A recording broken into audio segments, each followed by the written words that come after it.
The twisted man has been looking in my window. I never imagined living alone would feel so quiet. Not the comforting, peaceful kind of quiet either, but something more empty. Hollow. Still, when I signed the lease for this little one-story house tucked into the edge of a sleepy suburb, I felt a wave of relief.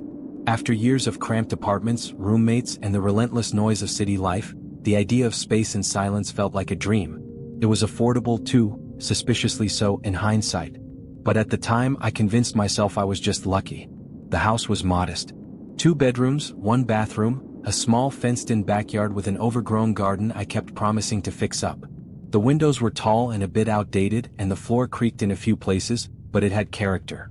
I moved in with a futon, a laptop, a few boxes, and a nervous sort of optimism. My work was remote, customer service for a software company. Boring sure but steady. I'd answer emails, take calls, and listen to hold music more than actual people. It left me with a lot of time to myself. Each morning I'd wake at 6:30, stretch, and go for a jog around the neighborhood. The air here smelled like old trees and damp earth. Everyone kept to themselves but they waved. That was enough. After jogging, I'd shower, make coffee, and sit at my desk facing the front window. I liked the natural light. The same routine every day. Repetitive. Comfortable. The first few nights were uneventful. I'd fall asleep to some background noise, a podcast or ambient rain sounds, and wake up rested. But around the end of the first week, something shifted. I couldn't explain it. It was a subtle thing, like a thread pulled ever so slightly out of place. I'd feel it mostly at night, sitting on the couch or brushing my teeth, a pressure in the air like being underwater, and the sense that someone somewhere was watching me. It was irrational, I told myself. Probably the adjustment of being alone. My brain playing tricks. I kept brushing it off even when it started happening more frequently. I avoided looking directly out the windows at night, especially the one in my bedroom that faced the side yard. I didn't even realize I was doing it at first. Then, on a Thursday night, it happened. I woke up without knowing why. No sound, no dream. Just wide awake. I glanced at my phone, 3:17 a.m., and was about to roll over when something caught my eye. The window. There was a figure standing just beyond it. Not close, not moving. Tall. Unnaturally tall. Its outline was twisted, like it was leaning at an angle the human body couldn't support. The streetlight didn't reach that side of the yard well, so it was more of a silhouette, but I could feel it looking at me. Through the glass. Through me. I blinked and it was gone. After that night I couldn't sleep. Not really. I'd lie in bed pretending to be calm, listening to the silence settle over the house like a second skin, my eyes flicking toward the bedroom window again and again. I never drew the curtains. Part of me wanted to be able to see outside in case something was there. Another part hoped that if I saw nothing, I could finally convince myself it had just been a half-dream, sleep paralysis maybe, or a figment of my overtired imagination. But then it happened again. 3 nights later, I woke up at exactly 3:17 a.m., not by sound or nightmare, but with the same jarring sense of alertness. I knew before I even turned my head. I could feel it, like static in the air. And when I looked, there he was again. The silhouette hadn't changed, but this time I watched longer.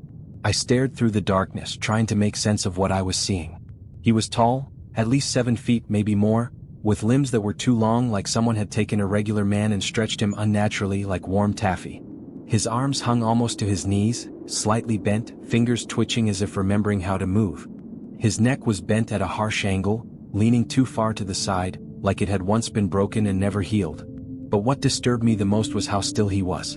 He didn't knock, didn't make any noise, didn't even shift his weight.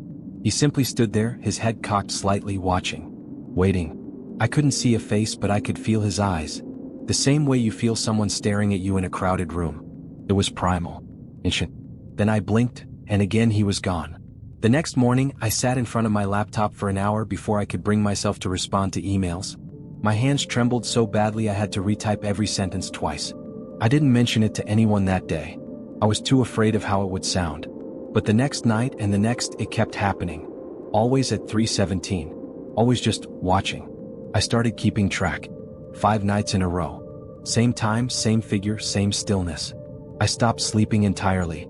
I sat in bed every night with the lights off, clutching my phone, heart hammering in my chest while I watched that crooked figure stand outside my window like he belonged there.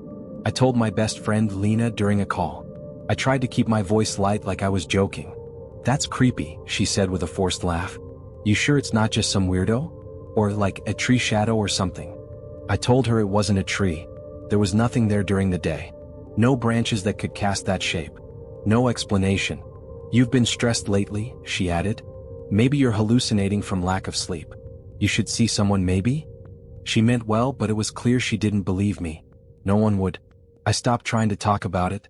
One evening, while walking back from the mailbox, I ran into the old man who lived 2 houses down. He was watering his dry lawn, moving slowly, deliberate. I waved. He nodded. "You're in that rental house, right?" he asked suddenly. I told him I was. He looked at me carefully like he was trying to decide something.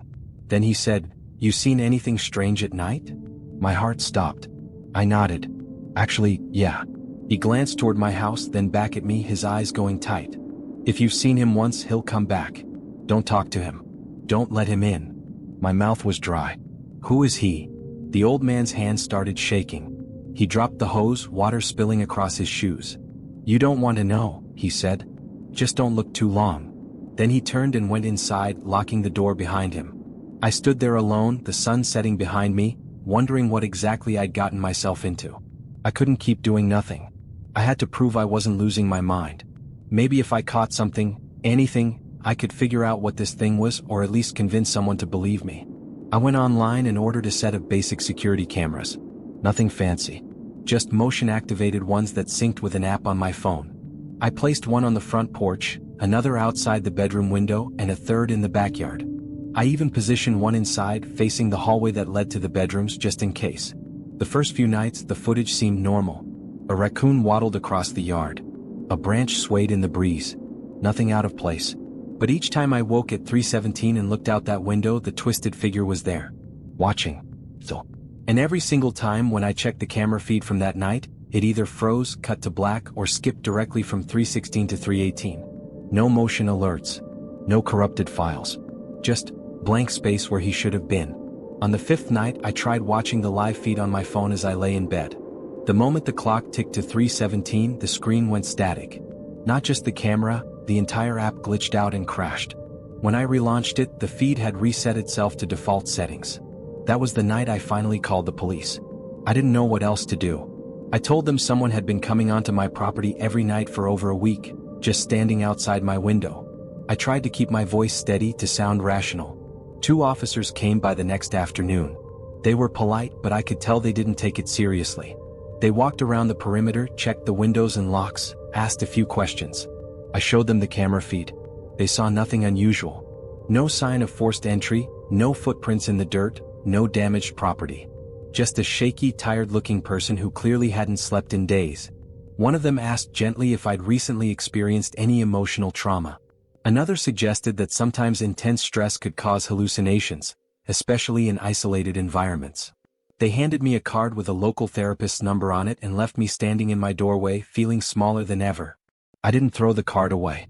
I kept it in the drawer beside my bed, just in case. But I knew what I'd seen. I knew what I kept seeing. That night I started keeping a journal. Not just to track the times and sightings, but to hold on to my own sense of reality. I wrote down everything: the exact time I woke up, the position the figure was standing in, how long I watched him before he disappeared. I even sketched rough outlines of his shape, though the proportions never looked quite right on paper. They were too wrong. And then it got worse. It wasn't just at night anymore. One afternoon I saw him again. Across the street this time, standing half-hidden behind a large oak tree. He didn't move. Just stood there like always, head cocked at that unnatural angle. A day later, I spotted him in the parking lot outside the grocery store. Not close, but visible through the glass doors, hunched between 2 parked cars, his face obscured by shadow. Once, I caught him reflected in a storefront window. I turned around immediately, but he was gone. Or maybe he hadn't really been there to begin with. But I knew. I knew he was following me now. Watching not just through the bedroom window but everywhere. No matter where I went. It was a gray morning, the kind that looked like it never fully woke up. The sky hung heavy, the air thick with the smell of rain that hadn't yet come. I shuffled outside in my slippers to check the mailbox, clutching my hoodie closed against the chill. Bills. A coupon flyer. And then, something odd, something that didn't belong. At the bottom of the stack, folded carefully in half, was an old newspaper clipping. Not mailed. No envelope, no stamp. Just placed there. The edges were yellowed and brittle, the ink faded slightly with age. It looked decades old. I unfolded it slowly, feeling that electric buzz in the back of my neck the moment I saw the headline. Local man found dead in grotesque state. There was a grainy black and white photograph beneath the title. A man, maybe in his 30s, lying on the ground with his body twisted in impossible angles. The image had been edited for print, but even blurred, the shape of his limbs was unmistakable. One arm bent backward over his shoulder. His legs folded beneath him like broken stilts. His face frozen in a look of wide-eyed terror, mouth open in a scream that never had the chance to finish. The article described his death as unexplained and likely caused by severe bodily trauma, but added that there were no witnesses and no signs of a struggle. The man had been living alone in a small house on the edge of town. Neighbors said he had become withdrawn in the weeks leading up to his death, muttering to himself, staring out his windows at night, complaining of someone watching him from the yard. A chill ran down my spine. The story continued, quoting a local officer at the time, "There were unusual things about the scene. No signs of forced entry, no evidence he was attacked inside the house. It was almost like his body gave up. Snapped." What stopped my heart cold was the last line. Buried near the end after most would have stopped reading. One photograph taken just days before his death shows the victim looking visibly distressed. Behind him, in the reflection of his living room mirror, stands a dark, elongated silhouette. Authorities dismissed it as a trick of the light. I stared at that sentence for a long time. Then I looked again at the photo. Not the body, but the background. In the far left corner, barely distinguishable from the shadowed trees, was a shape. Thin, angled, crooked. My hands trembled as I folded the paper back up and brought it inside. I laid it flat on the kitchen table, smoothing the creases, rereading it over and over. It didn't make sense, none of this did, but it felt like a warning. Or maybe a confirmation. I thought back to the twisted man outside my window. The shape. The stillness. The feeling. The article didn't say it, but I knew. I knew it was the same figure. The same impossible presence I saw every night. Was it the same house? No. The man in the article lived in a different part of town. But the pattern was too familiar. A lonely person. Paranoia. A shadow that no one else could see. Then a death so brutal it defied logic. I wondered if he had tried to get help too. If anyone believed him. If he'd kept journals like I did. If he too had thought he could outlast whatever this was. I sat at the table for hours, the paper spread before me like a roadmap to my own future. It felt less like a discovery and more like a sentence. Like I'd been given a glimpse of how this would end. And something wanted me to see it. The pain started subtly. At first, I blamed it on stress. Too many sleepless nights, too much time spent curled up on the couch with my knees pressed to my chest, muscles locking up. My lower back ached constantly, my shoulders stiffened like I'd been carrying a weight for hours. I tried stretching, rolling out my neck, even taking hot baths before bed, but nothing helped. The discomfort settled in like something permanent, a dull throb behind my bones that refused to let go. Then came the neck pain. It wasn't just soreness anymore, it was an unnatural pressure. Like something was slowly pushing my head to the side, coaxing it into a crooked tilt. I'd catch myself slouching in strange positions without realizing it, my chin angled downward, eyes staring at the floor. No matter how many times I corrected my posture, I always ended up right back in that same twisted stance. I started sleeping with a pillow braced under my head just to keep my neck straight. The nightmares were worse. Every time I drifted into sleep, on the rare occasion I actually could, it felt like my body gave up and slipped into some cold, watery abyss. I dreamed of hands, long and pale, fingers like branches, wrapping around my ankles, my wrists, my neck. The twisted man was always there, dragging me through endless hallways that bent in impossible directions, corridors that led to mirrors where I no longer looked human. My arms bent the wrong way in those reflections. My legs folded in like they had no bones. My spine curved like it was trying to coil itself into a spiral. I'd wake up gasping, drenched in sweat. The sheets soaked and twisted around me like vines. Worse still, some mornings I'd wake up to find bruises on my arms, along my ribs, even across my throat. Not fingertip bruises, more like pressure bruises, like I'd been compressed from all sides. Once I woke up with my left leg turned completely sideways. I could still feel the pop when I straightened it, but by the time I tried to show someone, everything looked normal again. I called Lena in a panic after that. I told her everything, all of it. The figure. The cameras. The newspaper article. The bruises. I heard the shift in her voice almost immediately. "You need help," she said gently. "Real help. Like a doctor. Or maybe, someone to talk to." I'm not hallucinating, I snapped. I'm not making this up. I'm not saying you are. But you're not okay, and I think you know that. We didn't talk much after that. Another friend, Devin, came by to check on me a few days later. When he saw me, sunken eyes, limping slightly, voice hoarse, he looked like he didn't recognize me. I showed him my journal, the drawings, the dates.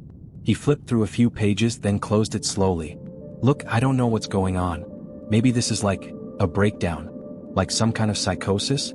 I don't know, man. But this. He tapped the journal. It's not real. There's no such thing as shadow men or watchers or whatever. I didn't respond. What was the point? They all looked at me now like I was someone else. And honestly, I was starting to feel like I wasn't fully myself anymore either. I don't even remember what I was searching for that night. I was exhausted, half delirious, the kind of tired where everything feels like a dream and your thoughts blur together like fog. My hands moved on their own, typing vague phrases into the search bar. Shadow outside window, crooked man watching, figure at night doesn't move. I'd searched similar things before and always found nothing helpful, just sleep paralysis stories, ghost sightings, cryptid hoaxes. But this time one link stood out. It was a thread buried deep in an old forum dedicated to urban legends and obscure supernatural folklore. The title, Have You Seen the Watcher at 317? Something clicked in my chest. I clicked through. The thread was ancient, the last reply dated nearly a decade ago. Dozens of anonymous users, some now deactivated, had shared short, frantic comments. Bits and pieces of broken stories. The pattern was always the same. People describing a silent figure who appeared around 3:17 a.m. Always outside a window. Always still. Watching. One user described seeing a man with jagged posture, like he'd fallen down a flight of stairs and just kept walking. Another mentioned feeling a pressure in their skull, an aching in the joints, dreams that left them waking up with real pain. I kept reading, heart hammering, scrolling past blurred photos and garbled messages, until I reached a reply simply titled, The Rules. There were only 3. 1. Never look at him for more than 17 seconds. Not 18. Not even 20. Your brain will tell you to keep watching. Don't. It's how he gets in. 2. 3. Never open the window. Even if he knocks. Even if he speaks. He doesn't have a voice like yours or mine. If you hear it, you've already lost. 4. 5. Never say you see him. Not out loud. Not to anyone. Acknowledging him is like unlocking a door. The more you tell people, the closer he gets. 6. I sat back in my chair, staring at the screen, unsure whether to laugh or cry. It sounded insane. Like something out of a low-budget horror movie. But the problem was, it matched everything. The time. The silence. The posture. The moment I realized that I'd broken all 3 rules already, my throat went dry. I'd stared at him for what felt like minutes, trying to understand what I was looking at. I'd spoken to him once, just a whisper, asking what he wanted. I'd told Lena. Told Devin. I'd written it all down in my journal, said it out loud over and over again. I broke every rule. The screen started to dim as my inactivity timer kicked in, and for one terrifying second, I thought I saw a reflection behind me. But it was just my mind, feeding me what I feared most. Still, I didn't turn around. I couldn't take it anymore. The nights had become unbearable. No sleep, no peace, just that looming shape waiting in the dark like a nightmare that refused to end. The pain in my body had only grown worse. My neck had settled into a near-constant tilt, and some mornings my knees wouldn't bend properly until hours later. The bruises deepened. The house felt like it was closing in. And still he came. Every night. I watched him through the blinds like always. 3:17 a.m. On cue. He was closer now than he'd ever been, right outside the window. So close that I could see the slight sway of his crooked frame, the way the faint moonlight caught on the thin outline of his head, still tilted, still watching. I knew what the rules said. I knew I'd already gone too far. But something inside me cracked. I couldn't live like this anymore. I had to do something. So I got up. Slowly. My bones ached with every step toward the window. I could feel him before I saw him clearly. His presence like pressure, like something unseen pushing down on the atmosphere inside the room. I unlocked the window. My fingers hesitated on the edge of the frame. I could hear the blood pounding in my ears. I slid it open. The air was colder than it should have been, like stepping into a freezer. And then, finally, I spoke. "What do you want?" I whispered. The moment the words left my mouth, the figure twitched. It didn't move like a person. It jerked like a puppet yanked by strings. And then, for the first time since this all began, it smiled. Not a human smile. Its mouth stretched far too wide, curving upward to a place it shouldn't have reached. Its teeth were not teeth, not exactly, just jagged dark ridges that seemed to pulse beneath the skin. The longer I looked, the more I felt like something inside me was slipping. And then it stepped forward. Through the window. Not climbing in. Not ducking or crawling. It just entered. Like the space between inside and out didn't matter anymore. Like walls and windows weren't boundaries to something like him. I stumbled backward, heart punching against my ribs. But when I looked again, he was gone. The room was empty. The air normal. At least it seemed normal. But everything started changing after that. Time stopped behaving the way it should. Clocks stuttered. I'd blink and find hours missing, or added. One morning I made coffee and sat down to drink it only to find the mug shattered in my hand and my phone displaying a timestamp 3 hours ahead. Mirrors no longer reflected me correctly. My reflection blinked out of sync. Sometimes it didn't move at all. Other times it smiled when I didn't. Shadows moved across the walls with no source. I'd see them out of the corner of my eye, long narrow shapes gliding just beyond the edges of the light, slipping through doorframes like oil. The corners of the house seemed deeper, darker than they should have been. Some nights I'd swear the hallway stretched longer than usual, like the house itself was distorting. And the worst part? Now that he was inside, I never saw him through the window again. Because he didn't need to be out there anymore. I stopped leaving the house. There didn't seem to be a point anymore. The outside world felt like a distant memory, sunlight, voices, movement. All of it belonged to someone else now. The windows stayed shut, the doors locked. I unplugged my phone. The laptop gathered dust. I didn't answer texts. I didn't care who noticed. Or maybe I did, but I couldn't feel it anymore. The journals that once helped me make sense of the chaos had become unreadable. My handwriting changed, shaky, slanted, like my fingers didn't know where the lines were. The entries stopped making sense, devolving into fragments. Symbols. Scribbles. Pages filled with jagged sketches of long-limbed figures, eyes scrawled over and over again in the margins. Sometimes I'd find entries I didn't remember writing, whole passages in a voice that didn't feel like mine. The pain in my body had become constant. My back refused to straighten fully. My neck hung to one side now, permanently tilted like something inside had snapped and healed wrong. I dragged my left leg slightly when I walked, and one of my arms seemed to twitch involuntarily every few minutes, as if it had its own rhythm. The worst part was, I was starting to get used to it. I caught my reflection one morning in the dark TV screen. I didn't recognize myself. My face looked longer, thinner. The way I stood, it was all wrong. My spine curved subtly, shoulders hunched forward, like I was slowly folding in on myself. I looked like him, the twisted man. And then came the visions. Not dreams. Not hallucinations. Something else. They came at random like flashes in my skull.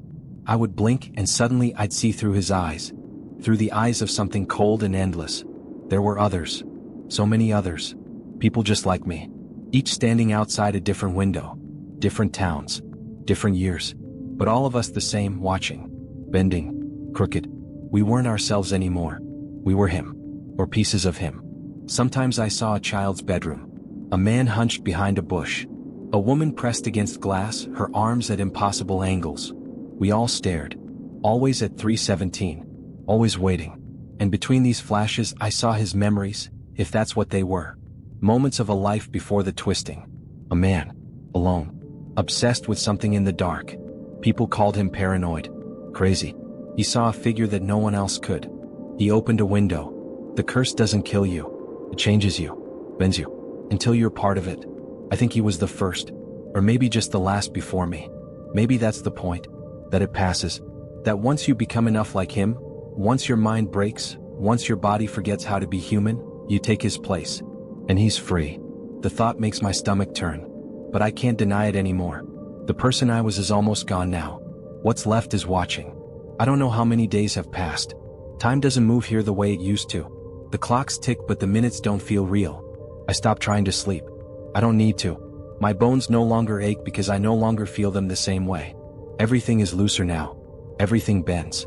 I tried to write something normal. Something to explain what's happened to me. But the words twist in my head. I hear them in a voice that's no longer mine. I still keep the journal, even though my hands don't hold the pen quite right anymore. Even though my fingers stretch a little too far when I try. The pages smell like dirt and rot, like old leaves after rain. But I write. This is my last entry. Tonight I saw someone new. They moved in next door, Just 2 hours ago. Yeah. Alone. They brought a single suitcase and a mattress still in its plastic wrap. I watched them drag it inside with that same nervous optimism I once had. The same need for a fresh start. They waved politely to the landlord. Smiled at the mailman. They don't know what lives here yet. They don't know what's coming. I saw them glance out their living room window as they carried in the last box. Just a glance. But I know that's how it starts. That's all it takes. A flicker of attention. The crack in the door. The moment they see me. I don't know if I'm standing here by choice. I don't remember stepping outside. I don't remember walking across the yard. But I'm here now. My feet planted firmly in the dirt. My body leaning at the angle that feels most natural, crooked, aching, still. The air is colder on this side. Sharper. But I don't flinch anymore. My neck rests against my shoulder. My arms dangle like broken ropes. My mouth is curled into that same expression he wore the night I let him in. That awful, stretching grin. I can feel it without trying. The muscles have reshaped themselves. There's no more fear. No more resistance. There's only the waiting. I can feel the others too. All the ones I saw before, now surrounding me in ways that defy geography. We are not near each other in space but in shape. In purpose. We are the watchers now. All of us. A network of twisted shadows at the edge of every town, every home, every window. When the clock strikes 3:17 I will be seen. That's how the curse works. That's how it moves. A glance. A breath held too long. A whisper of acknowledgement. That's all it needs. The next part is always the same. I don't remember what my name was. That part has slipped. Along with the voice I used to speak with. I tried to hum today and the sound that came out was wrong. What? Guttural. Like something inside me was still learning how to use the vocal cords I left behind. So I'll stop writing now. The window across from me is glowing. They're turning off the lights. Pulling back the curtain. Their eyes will meet mine any second. It's time. 3:17. I've never lived alone before. Not really. So when I got the keys to this little rental on the edge of town, it felt like a milestone. My first real place. Not a dorm, not a shared apartment, not a friend's couch. Just mine. It's small but it's quiet. The street is lined with trees and everyone seems to keep to themselves, which I like. No nosy neighbors. No kids riding bikes in circles. Just the sound of wind and the occasional passing car. The move went quickly. I didn't bring much. A mattress still in plastic, a few boxes, some clothes, and a lamp. My phone's been buzzing with friends asking how it feels to be fully adult. I laugh, reply with a few emojis. I leave out the part where the silence feels heavier than I thought it would. I haven't even unpacked yet, just left the boxes in the living room and threw a blanket over the mattress. It's weird, the place feels lived in already. There's a faint scent I can't quite place. Not bad, just old. Like dust or maybe something a little damp. I figured the previous tenant left in a hurry. The landlord didn't say much about them, just that the lease had opened up suddenly and I was lucky to get it. Tonight, after getting everything inside, I ordered food, took a quick shower, and settled down with a blanket near the front window. I like looking out at night. I always have. There's something peaceful about watching the world go quiet. That's when I saw him. At first I thought it was a tree. Or maybe a tall figure-shaped sculpture someone left in their yard. But there's no mistaking it now. There's someone standing in the yard next door, completely still. Too tall to be normal. Shoulders uneven. Arms long and slack, almost brushing the tops of his knees. His head is angled to one side like it's hanging off the hinge of his neck. I've been watching him for several minutes now. He hasn't moved. Maybe it's a prank. Some guy in a costume trying to mess with the new neighbor. Maybe someone saw me move in and thought it'd be funny to freak me out. But he doesn't move. He doesn't do anything. He just watches. I almost opened the window to say something, but I stopped myself. Something about him feels wrong. Not dangerous, not yet, but deeply wrong. Like the moment I speak, something irreversible will happen. I don't know why I feel that way. It's irrational, but it's real. Still, I can't stop looking at him. The clock on my phone reads 3:17 a.m. I should close the curtains. Go to bed. Ignore it. But I don't. Because now, as I stare at this impossible figure, I feel like I'm not alone anymore. Not just watched, but seen. Like he knows I'm here. Like he's been waiting. I blink. And in that instant he's closer. Just a step. Maybe tomorrow I'll tell someone about it. Or maybe I won't. It's probably nothing. Just some weird guy outside my window. Right? Right?